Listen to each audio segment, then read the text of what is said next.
id Software lead says it is now impossible to make AAA quality video games with the staff left at id Software. Good. AAA video games and the constant pursuit of them was not merely just a symptom of everything that is wrong with current year video gaming, it was one of the root causes. One of several, admittedly, but an easily identifiable one.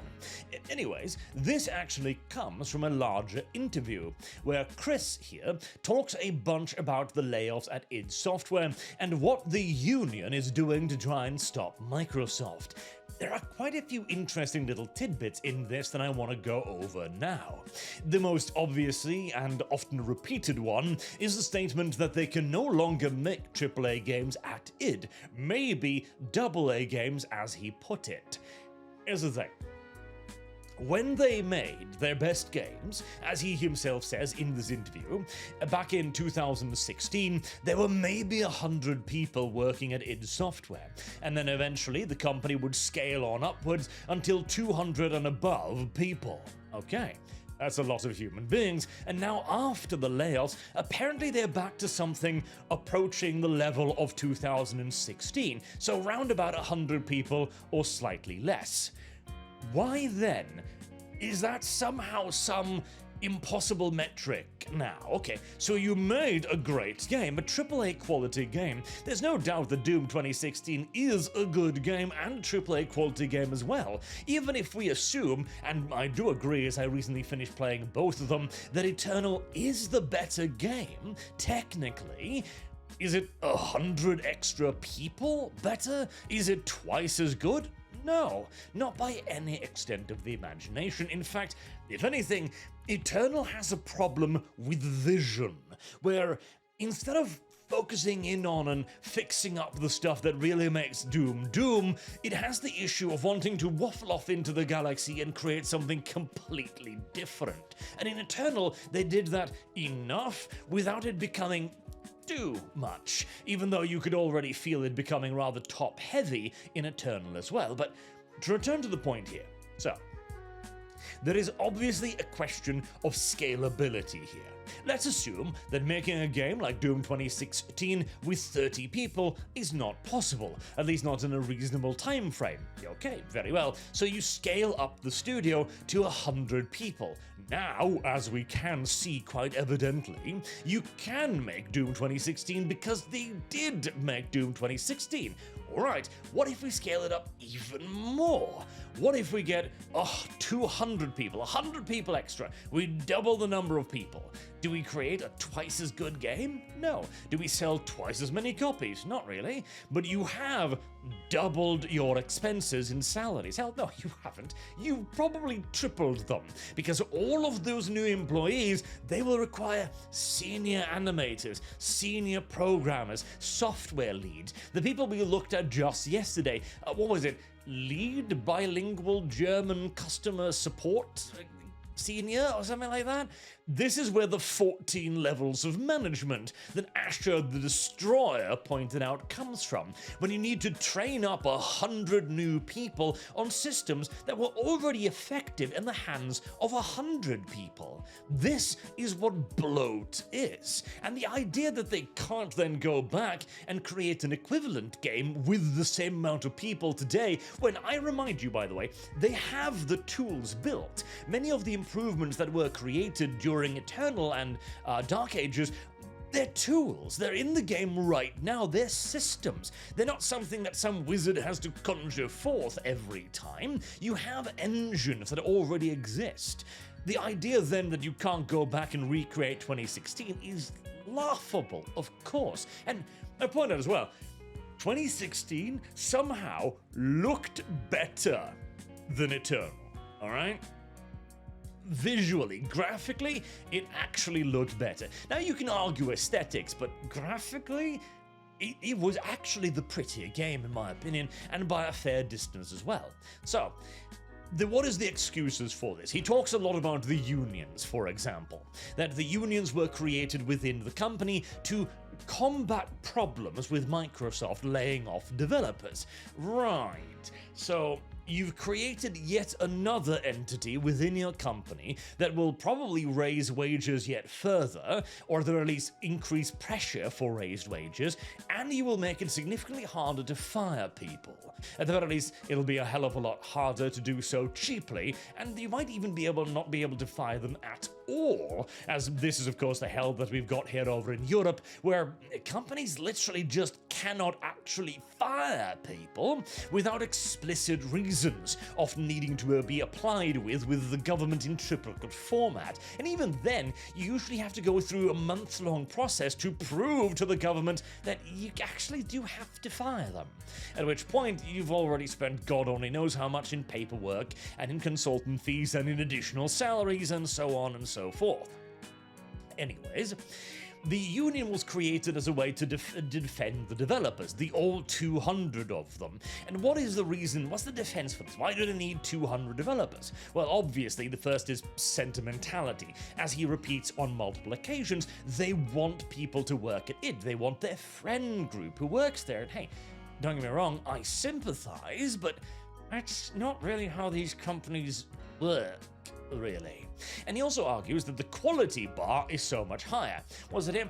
Quality bar is so much higher, and in Doom Eternal, not doing the same thing for each one.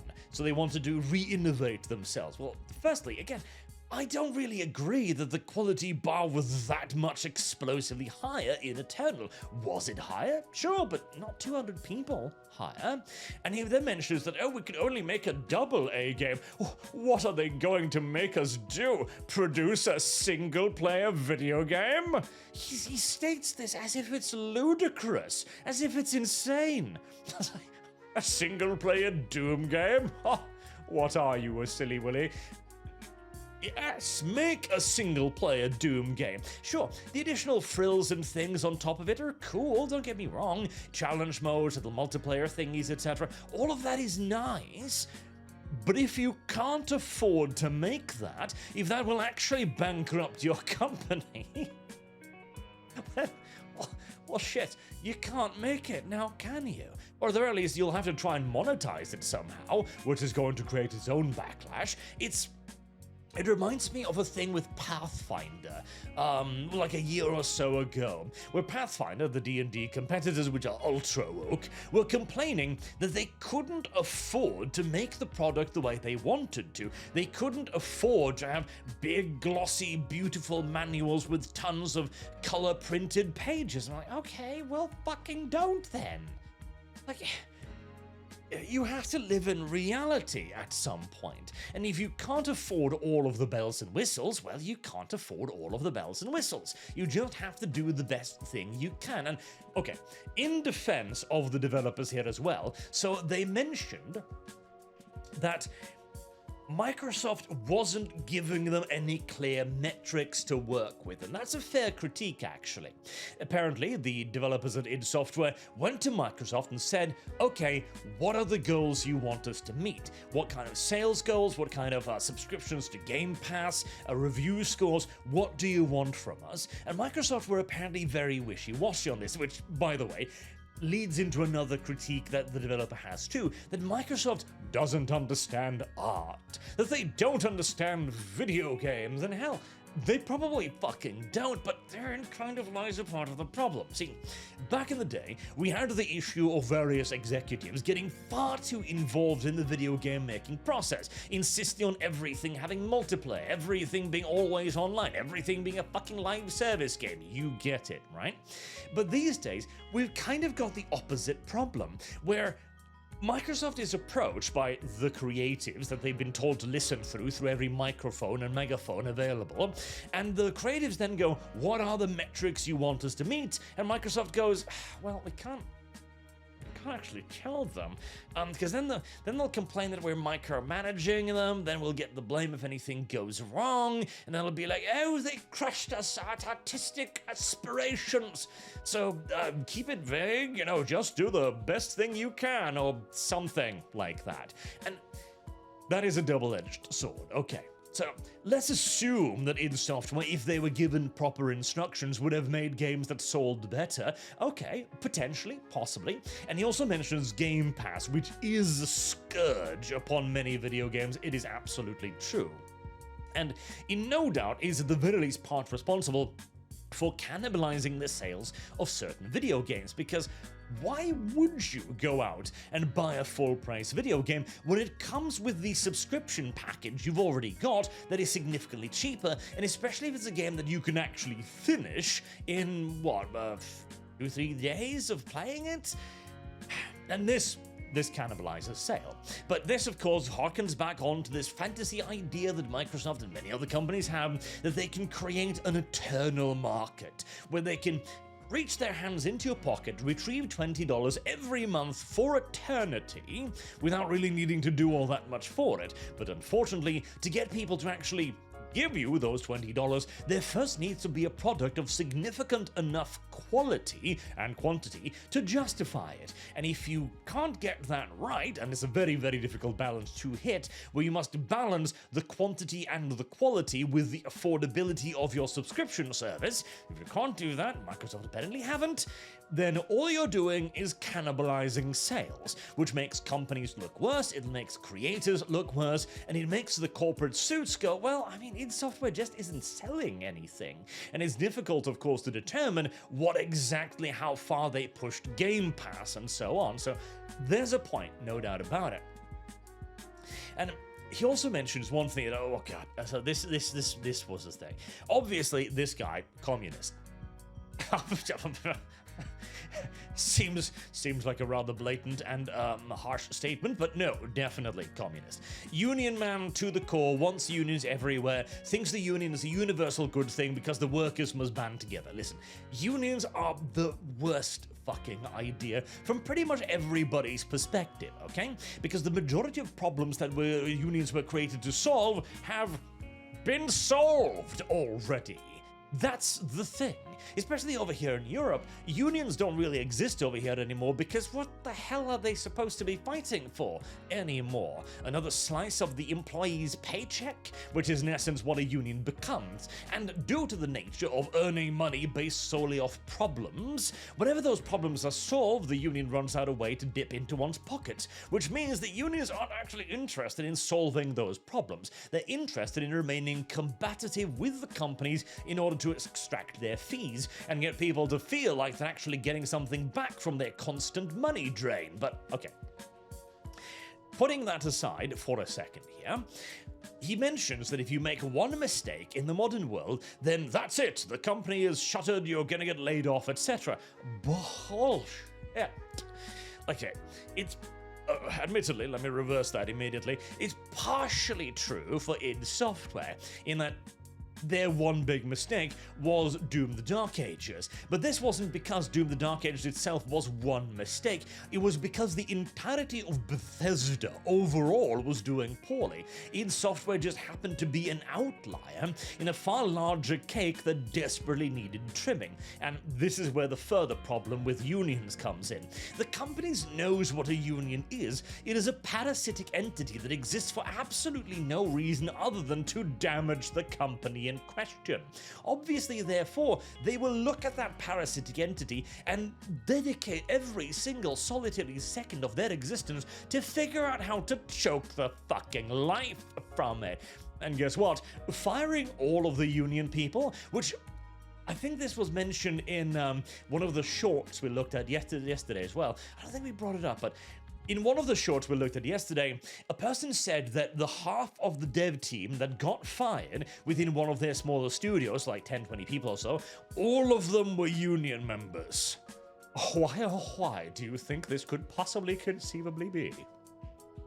They're targeting your asses because you are a destructive influence upon the company. You are the ones that is making it far more difficult for the company to grow, resize, and restructure when it requires to do so. And hey, I understand the counter-argument as well, as back in the day it was entirely common for a games company to hire a lot of people to basically do jobs temporarily. And then, once they were done doing those jobs, they would fire them. Because games are a multi-stage process. You you don't actually need the concept artist when you're about to ship the game. When the concepts are done, when you're finished establishing the world, that guy is somewhat superficial. Now, the increasing size of studios and taking on multiple projects at once did alleviate this quite a bit, because okay, the concept artist is done doing concept for thing A, very well, moving over to thing B, and let's keep the content pipeline rolling. But that was also only possible in a far smoother development environment. Right now, even though they're employing twice as many people, id Software is still producing games at the same languid-ass fucking pace, meaning that yet again, those people who are simply sitting there with very little to do are draining paychecks eternally. Is that an ideal solution for the company? No. Is it an ideal solution for the people working there? No. Is it the harsh reality of working in a business where you drop one fucking title every 4 to 5 years? Yes, it simply is. And maintaining the employees' integrity at all costs, well, again, the problem is, if you want to have a company, the company must remain solvent. And as for the one mistake thing, I want to go back there as well. Nonsense. The video game industry, and particularly the other companies under the Bethesda ZeniMax umbrella too, have made virtually nothing but mistakes for 10 years. This is an industry-wide malaise, where the industry was saved partially due to the back soups, which saw a massive burst and increased interest in entertainment entities, despite the falling quality of those entertainment entities. Assuming, therefore, the boom would last forever, which was a short-sighted decision by management as well, don't get me wrong, they decided to hire more people while still producing garbage video games. However, the back soup eventually waned into non-existence, to the point that these days, we don't even talk about it. We memory hold that entire thing as if it never fucking happened. And now companies are sitting there with 100 extra cantankerous employees defended by an even more cantankerous organizations thinking, holy shit, we're losing a lot of money. We've also burned all of the good faith with our customers, and we're about to go insolvent. We need to start cutting like 10-20% of the employees, and we're probably going to need to cut more in the future, so how about we start with the people who are making it difficult to cut jobs? What a weird thing to expect somehow. Especially as also, it's not like unions actually have any particular special power in these regards either. This is why, yet again, unions are pointless. Unions are a tool of ideological conformity, not really business improvement, as though things are done, yet again, not by unions, by governments. It is by voting in people who will institute labor laws and regulations that everyone is willing to swallow and agree with. That is how you improve the labor market. Unions are nothing but an intermediary at best, and a pure parasitic organism 98% of the time, particularly in a country like America, where, whilst you don't have a strong legal labor protections in Europe, and you should be fucking thankful for that, you've probably hit a far better sweet spot than we have. So, this idea that you just cannot cut in a AAA studio because it somehow has this special super chemistry is not true. It simply isn't. If you're capable of making a better game that sells better, that has better reviews and are generally more appreciated further down the line, with 100 people, increasing that number exponentially, doubling it, doesn't guarantee a superior product. It does, however, guarantee a far narrower window for you to operate in. See, if you were paying 100 people, then you would have a bigger bank as well. And this is important to remember. If you have a smaller team, you have a longer lifeline. The larger that team grows, there is an expectation of increased productivity. You've doubled your outgoings, you now have to increase your incomings, otherwise you'll fucking die. Again, the fucking basic plus and minus of this is You get the idea. Either you've got to sell twice as many copies, a tall order, or you've got to produce twice as much stuff, selling at the same rate. Again, also a tall order. And I mean, some of the things as well are just luxury bloat. At one point in this interview, he goes like, well, you know, we can't make AAA games. We've fired the guy who makes the skyboxes. How are we gonna make a skybox? Oh, who the fuck knows? The skybox. Literally, the most basic piece of fucking technology in video gaming in total, because it is literally a sky box placed over the scene, is suddenly an insurmountable problem. Are you fucking insane? This is the reason you can't make AAA video games, because you fired the skybox guy? I mean, that's roughly equivalent to arguing that you can't do your job anymore because the woman who makes you the avocado toast sandwiches are no longer working there. Hey, it is blindness from within the industry. And again, I understand, I'm sympathetic towards their position. Obviously, everyone just wants to make their money at the end of the day, right? And working together with the people that you prefer. I get it, but this is obviously short-sighted. You are a part of an industry in fucking freefall, and that has been in deep trouble for 10 years. Therefore, the layoffs will continue. The layoffs must continue. Either until you reach a size where you're capable of sustaining yourself at the rate of labor that you prefer, or you die. One out of two. That's it. You can't scale your way up out of this. At some point, you have to earn money. The fact that still needs to be reiterated.